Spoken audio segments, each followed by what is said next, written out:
What's up, everybody? Joseph here from Rad Parenting with my co-host, Anea Vogue. Yes, we I'm are. already laughing. Oh, my gosh. Are we laughing about our holiday experiences? I don't even know. I was laughing about you messing with the mic. I know. Getting yourself all sorted out. Just so you guys know, we run a tight ship here, and currently we are going to be moving studios. We don't know when we're going to be in our new studio, but for the most part, I am Anea's roadie. I like to say I set up her microphone. She likes to say that she's high maintenance. I'm not going to say that because she already did.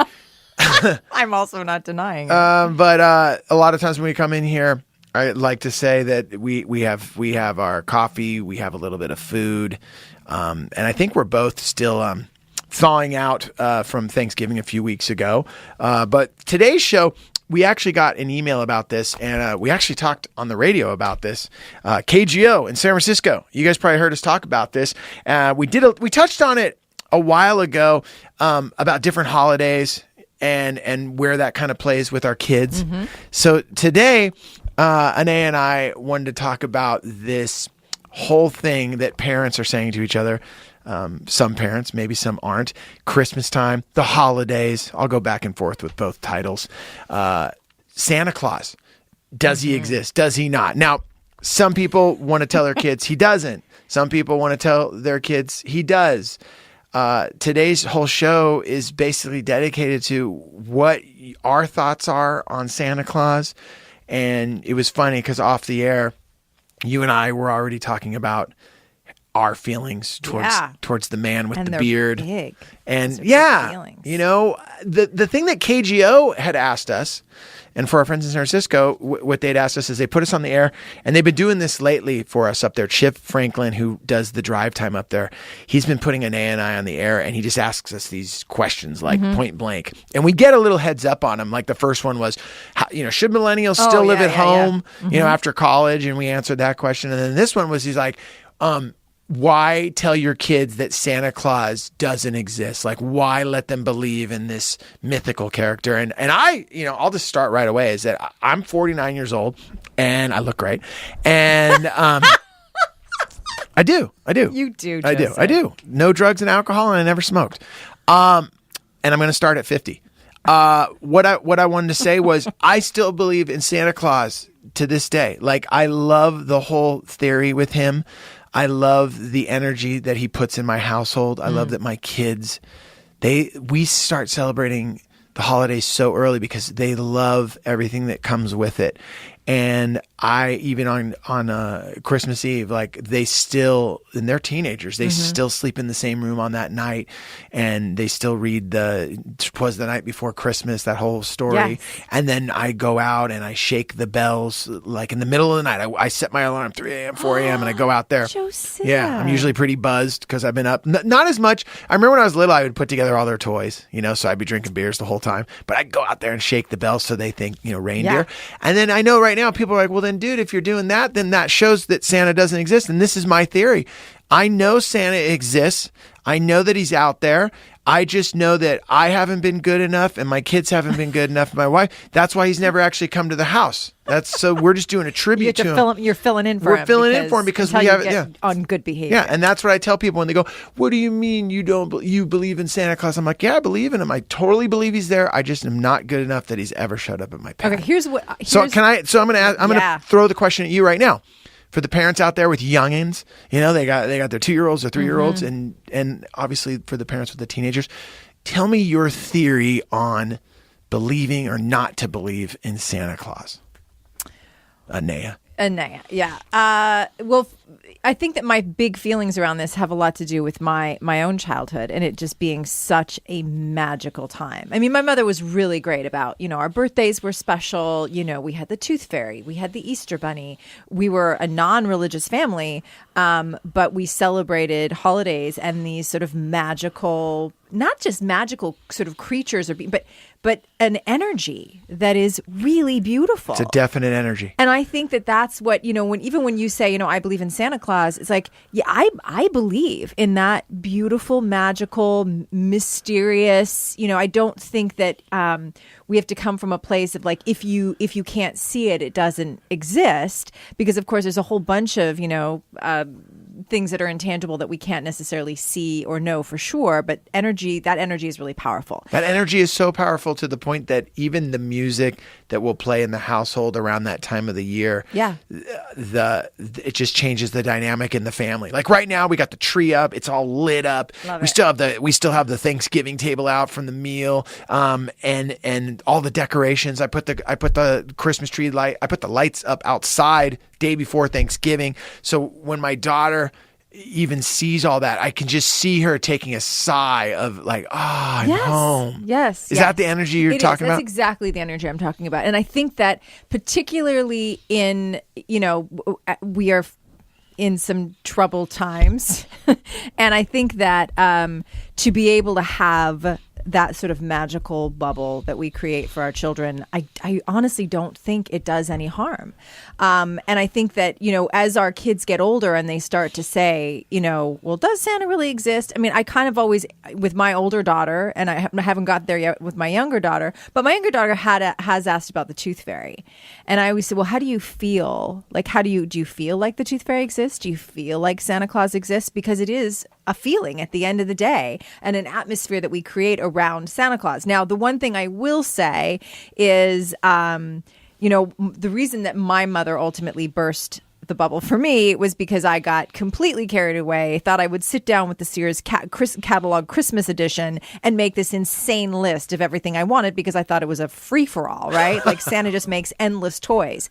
And while that was devastating for me to have her be like, actually, there is no Santa Claus. The way that that's translated in my own parenting is it's always been a rule for both my daughters. I did it first with my older daughter, who, as most of you know, is like 12 years older than my younger daughter, is I would always say, you may ask Santa Claus for 2 presents, because if every child asked for more than that, there wouldn't be enough for everyone. And we want to make sure that Santa has enough toys for everyone, because I think that's a built-in lesson that we can, because I think that it shouldn't just be a free-for-all. It shouldn't just be a consumerist nightmare, like where our kids are just like, I want, and they're like tearing apart, a gazillion presents in 10 minutes and then it's just done. I think there's something really beautiful about it also being mindful. I agree. And one of the things that we try to do with our kids when they were younger was before the actual day showed up, we would say, hey, go through the house and grab what might not be the toy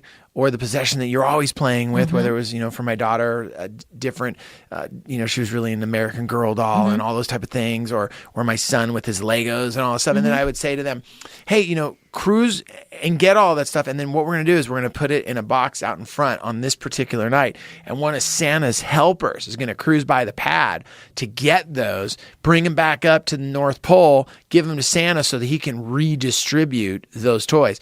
And we did that, and it would make it would make a difference. Now, I'm not going to lie to you and say that we were able to pull that off every time, because a lot of times my kids were like, I don't got anything to give to Santa. Like, they were just like, I'm pretty cool. I'm pretty cool. I'm using everything up here. So, for the most part, we would get a few things that would do it. But for you guys listening, I think it's a nice little tradition to throw out there, because it also gets to show your children the act of giving back. Yeah. And some kids will really dive into it and start bringing all their toys down. You're like, you got to keep some of them for yourself. Yeah. But that might be something. I love your idea too, Anea, narrowing it down to 3 presents. Or did you say 2? I think 2, yeah. You're 2, we okay. usually go with 2. Yeah, they end up in our having house, more than that, but by the time they have gifts from their grandparents and gifts from mom and dad and blah, blah, blah. It's like they still have plenty. It's just, I think that is a way of encouraging them to have, to be mindful and around the whole thing, and it not just being like, Santa makes all these toys, I can ask for whatever I want. Okay, now I got to ask you the question. Just go straight to it. I don't know what is voice there. That was. Is there? It was. I want to Santa's help us. Yeah, a bratty little kid. Santa makes all the toys. What do you think about? Is there any damage that can happen to our kids believing in Santa and he's not? Something like, are you? Well, I guess what I'm trying to say for maybe someone that's listening to the show right now, and they're like, oh, you know what? I don't want my child growing up believing in things that don't exist. Yeah, sure. Okay, so yeah, and I think that's why so absolutely, I think it's a valid argument to be like, what I ultimately want to teach my child is, if somebody can't prove it, don't just take it because they believe it. Like, I don't want I mean, of course, the most obvious analogies would be like, I don't want my kid to become some like, programmed religious fundamentalist because I've taught them that, it's okay to believe in things that you can't really see just because so-and-so says they exist. Do you ever feel that you do not have enough time in the day to do what you're supposed to get done? You're going to work, you're maybe trying to hit the gym, but you forgot that, I got to pick so-and-so up from daycare. I got to get my dad over to his doctor's appointment. I wanted to pick up the house before I left. Wow, check it out. How am I going to get everything done? Well, I'm going to tell you right now. Go to care.com. Care.com. Care.com is the world's largest digital marketplace for finding and managing family care. That is right. Family care needs can be unpredictable. You got sick kids. You need someone to stay home. Man, both parents are out there trying to make a living. Your kids get sick. Who's going to stay home? Who's going to miss out on that cash? Now you go to care.com and they'll have someone for you that can look after your kids.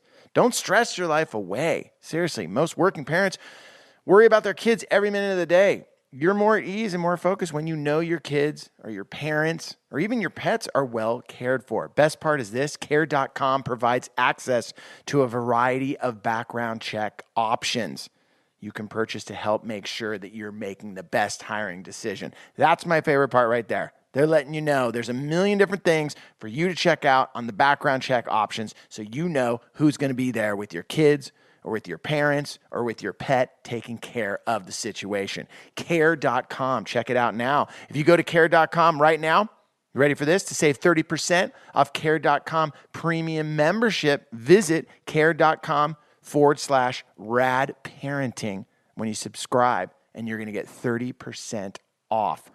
Like I said, the world's moving a million miles an hour. You just want to take care of your kids and all the responsibilities. Let care.com help.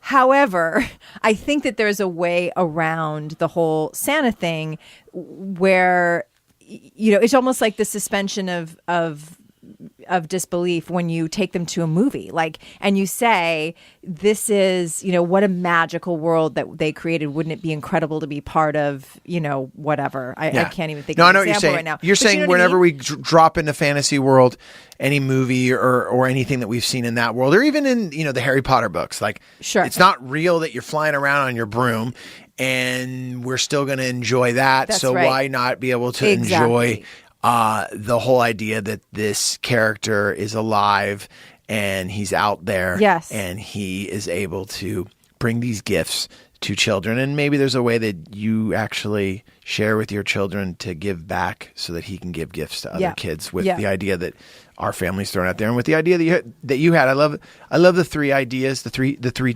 presents under the tree. That's kind of where we go. You go with two, we go with three. And that made a difference too when we shifted into that with the amount of gifts under the tree. Because I know right now, I know that on Christmas Eve, when maybe there's not a ton of stuff underneath the tree, I know sometimes, at least my wife and I, we've been like, oh gosh, they're going to come down tomorrow and be disappointed. You know, there isn't all these things under the tree. But I remember as a kid coming down and whatever was underneath there, you were stoked on. You were excited. Yeah. There's this little video floating around on Facebook, and it is about appreciating the little things. And this mom took a video of, she took a paper clip and wrapped it in a box with a bow and gave it to her 3-year-old. And you see this sweet little 3-year-old girl open it up, and she's like, oh, Mama, look. And the mom says, what are you going to do with it? She goes, I'm going to play with it. And she's excited. There was just something about the, I don't know what's in the box with the bow, and it looks awesome. And then I get this sparkly little paper clip. And, to a 3-year-old, it's there's something beautiful. And I think that we need the balance of this kind of, beautiful, magical energy, because there's things about reality that are really harsh. And it's not to say we put our heads in the sand or that we encourage our kids to do so and not also be aware of people that are struggling in the world and the challenges that they're going to face in the world. But I think that it's important for that to be balanced. Just like we need to sleep to make our waking hours better, I think that there's something beautiful about creating this sort of little magical bubble for our children to experience, to balance out maybe some of the other stuff that they're experiencing in life that's just a little tougher. Yeah, absolutely. And it is creating that balance. Now, with I know we've talked about this before on the show. You know, some of the Disney movies you're not a fan of. Just putting you on the spot right now. Any holiday movies that you love? Like because I got a list of them. I that, have favorites. Okay. I love Elf. Okay, Elf. Love. One of my favorites. So we're going to recommend Elf. Smiling is my favorite. I love that. Yeah, and there's really not a lot in that movie that would be, dicey for even little kids to watch. What about It's a Wonderful Life? Okay, I have never seen. Oh my! I have gosh. not. Maybe I need to do that. Are you serious? I'm serious. I think you know what I because I think it's a little bit more of an American tradition. It's just not something that was part of like what we do in Canada. Sorry. No, it's a Wonderful Life's international. No, I'm telling you, really it's not a thing. Okay. Yeah. Hey, for our listeners that are outside of the United States, tell me if I'm wrong when I think that everyone has seen It's a Wonderful Life. Maybe I was just. I don't know. I love that movie. I love It's a Wonderful Life. What about Christmas Story? You'll shoot your eye out. It's all right. It's all right. Yeah. Okay. I love Actually. It's a really amazing. I wouldn't necessarily recommend that you watch it with your kids. I haven't seen Love Actually. Okay. So I'll watch It's a Wonderful Life. Gotta watch it. You'll watch Love Actually. When Clarence gets his wings, I love that spot. And at the very end, every time a bell rings, an angel gets his wings. Crying. And all the friends show up and they give him all the money. And then there's the Peanut specials, right? Yeah, I got. Is it you that's not a fan of the Peanuts? I'm not. I don't know if it's just me. Yeah. I love the music. Huh. I love the music to all those shows. Yeah. What about? Okay, I'll go with this. This might not be just Christmas, but what about Planes, Trains, and Automobiles with Steve Martin? It's a good one. That's a great whole holiday season. That's a right? Thanksgiving. That's Thanksgiving. Yeah, no. I got to throw out a movie too that everyone. Now, this isn't probably for all of your kids, but for the adults listening, one of my all-time favorite Thanksgiving movies is Broadway Danny Rose, and that's an old Woody Allen movie. Broadway Danny Rose, check that out. I think I like it because I nerd out on it's like about a manager of all these really bad comics and jugglers, and he has this one singing act. I don't know. Check it out. It's like 70 minutes. I like it. Now, going back to traditions. Around the holidays. Does your family have any traditions you'd like to share with us that you guys, whether it's like you said, giving back, or I know a lot of times different people, will go work like here in Hollywood at the Laugh Factory on Christmas Eve. Nate and I can go down there and you do like and I a love meal. that. I love the idea as a kind of in line again with the whole like having some mindfulness around Christmas. How do you instill those type of? This is a question. How do you instill? It's hard, when the kids are young, if you don't start like, hey, we got to do something for someone else early on, then I feel harder later on to all of a sudden throw that in. Or do you think it's the other way around? Oh, well, no, I think that they're going to understand it better when they're older. But I think any time that you set a tradition early on, when you deviate from that, everybody sort of like, whoa, like totally. What's going on? Even if it could be like just make it richer or, add another layer of, whatever. I think it is difficult to change traditions. And we had to, when I was growing up, our thing was always that we would go first to my dad's mom's. Okay. That was a smaller family. And then we'd leave from there and we wouldn't open gifts at my mom's family, which was much bigger. So lots of kids, lots of presents. We would go there at like 11 p.m. on Christmas Eve and then not start opening gifts until midnight. And then as kids, we'd be up until like 3 a.m. And then we'd be, my parents would put us in the car. Of course, I lived where it was very, very cold. So we get all nice and warm in the car and then have to be woken up to go into it was awful. But anyway, and then in the morning, we would have our Santa gifts, which I really loved. One of the things that I do with my kids is I have them pace themselves throughout the day. So it's like, let's open, 3 gifts. They usually have a pajama gift the night before. A what gift? A pajama gift. Like they'll open pajamas or whatever. That would be the gift that I would immediately be bummed on when I was a kid. I'd be like, pajamas later. Later. If I get them the night before, it's like, Still. When I was a kid, it would just be like no. Are they pajamas with the feet in them? Sometimes. Yeah, those rule. I want to get adult-sized pajama with the feet in them. Are you serious? Yeah, they're a little impractical though. I got to tell you, because if you have to go to the as a woman anyway, like if you have to go to the bathroom, like you're basically like fully stripping down. So you go from being super warm, like almost too warm, and sweating inside your little like fully zipped up feet. So what you're saying is they're not as great as they were when you're 10 or 11. That's right, because it's just different. All right, it's just learning different things on the show tonight. Okay. And then what's another and then the tradition? other thing was, the pacing. So my girls know, because we did it from the time they were young, where it's not just like a free for all, like presents, Santa came, and like they There's rip that everything voice apart, again. and it's done in 10 minutes. Because that is so. I found that at Thanksgiving, I have to tell you, like after I was on my feet for probably 24 hours with a little bit of sleep and preparing this meal, and then we sat down and it felt like it was done in 10 minutes. I'm like, this is such a downer. I totally agree with you. One of the things that we do every Christmas at our house, even on Thanksgiving too, I am so about pacing. Even when we had Thanksgiving a few weeks ago, I was like, hey, check it out. We are not just going to jam this through and have it be done in 10 minutes. The moment everyone getting around the table, had everyone sit around, everyone has their drinks, they're chilling. Then when we carved the turkey, we took our time with that. Then we had the table for everyone to come over. Everyone brought it out. And then even then when everyone was sitting around the table, I even paced people like on their eating, like slow it down. Nice. Let's do this. And then also I feel with Christmas, when everyone would come downstairs, one of the things that we do is let the whole morning exist, where everyone's just kind of lounging around and this is Christmas morning. This is Christmas morning. Like I really want everyone this is the morning where we're not, on our phones and acting like any other morning. It's like, everyone, even on that, we have a tradition, and I know some people are like, wow, you have breakfast together, but as a lot of you guys know, it's super hard to do. So we'll have like a real breakfast, everyone hanging out, and then watching shows together, staying in pajamas all day, all day. Yep. All day. We usually get dressed for dinner. Just that's what we'll do. Like we go to a friend's house. Fancy. We go to a friend's house for dinner. And so you don't host? We don't host Christmas Day. Got it. We go to a friend's house for that. Got it. And that's always been a tradition. But what I'm glad we talked about today was answering that question about to believe or not to believe in Santa. And I think we kind of both feel the same way. It's really up to the parents what they really feel is important to them. But I think you and I both are going to be safe to say that we believe in Santa. Yeah, and that I think it's really important. I think it's an important, beautiful thing to be able to bring that magic to a child's life. Yeah. With all the craziness that's going on in the world right now, yes, I got to believe in Santa. I do. No, and I think it's the same thing for kids. Everything that's going on in this world, I swear, it gives me a moment of just non-reality to think about a dude cruising around in a sleigh with reindeer and just throwing gifts out there. Yeah. I love it. Yeah, that's what I love about Elf at the end when they come cruising through the city. So good. I'm here. I'm singing for you. I don't know when he does. Are we going to start quoting Elf right now? Oh my God. Okay, before we do that, we will sign off. Today was a short show. I want to thank you guys so much once again. And, we're going to be doing a lot of different things in 2017. And one of the things is more questions from you guys that we'll answer on the air.